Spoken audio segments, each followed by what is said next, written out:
Note of dissent কি? মূলত কোনো সিদ্ধান্ত প্রতিবেদনের সাথে ভিন্নমত পোষণ করা হচ্ছে বা মতামত না মিলা হচ্ছে নোট অফ ডিসেন্ট। মূলত আমরা নোট অফ ডিসেন্ট মানে ভালোভাবে বুঝতে গেলে আমরা এটা বলতে পারি যে কোনো একটা সিদ্ধান্তের সাথে বা প্রতিবেদনের সাথে মতের অমিল হলে বা আপনার অধিকাংশ মানুষ যে মতটি পোষণ করছে আপনি যদি সেটা পোষণ না করেন, সেক্ষেত্রে লিখিতভাবে যুক্তি সহকারে আপনি কেন পোষণ করছেন না, এটাই হচ্ছে note of dissent. Note of dissent মূলত আপনার সংসদীয় বিভিন্ন কমিটিতে বা বিচার বিভাগের রায়ের ক্ষেত্রে বা আপনার বিভিন্ন আপনার সংসদের বিভিন্ন আইন প্রস্তাবের ক্ষেত্রে নতুন নতুন প্রেসেন্ট আমরা শুনে থাকি এই কথা। এটা কার্যকর হয়ে থাকে। উদাহরণস্বরূপ, আপনার ৫ জনের একটি কমিটি গঠিত হলে সেখানে ধরুন ৪ জনই একটি বিষয়ে একমত করলো।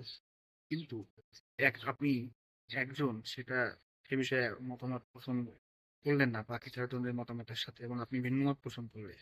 সেক্ষেত্রে আপনাকে যুক্তিসহ লিখিতভাবে বলতে হবে যে আপনি কেন মতামত পোষণ করছেন না। এক্ষেত্রে আপনি যে মতামত পোষণ করছেন না সেটাকে ভিন্নমত বলেই গণনা করা হবে।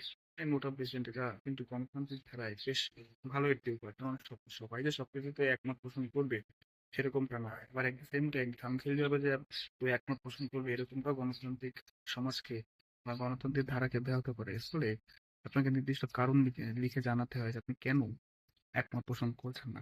নোট অফ ডিসেন্ট নিয়ে কেন কথা বললাম?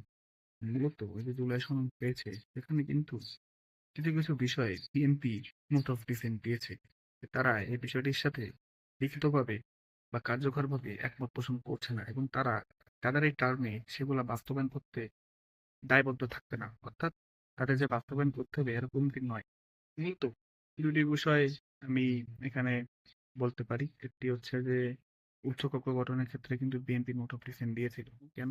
যে আপনারা জানেন জুলাই সনদে বা গণভোটে ছিল যে প্রাপ্ত ভোটের ভিত্তিতে হচ্ছে উচ্চকক্ষে প্রতিনিধি সিলেক্ট হবে।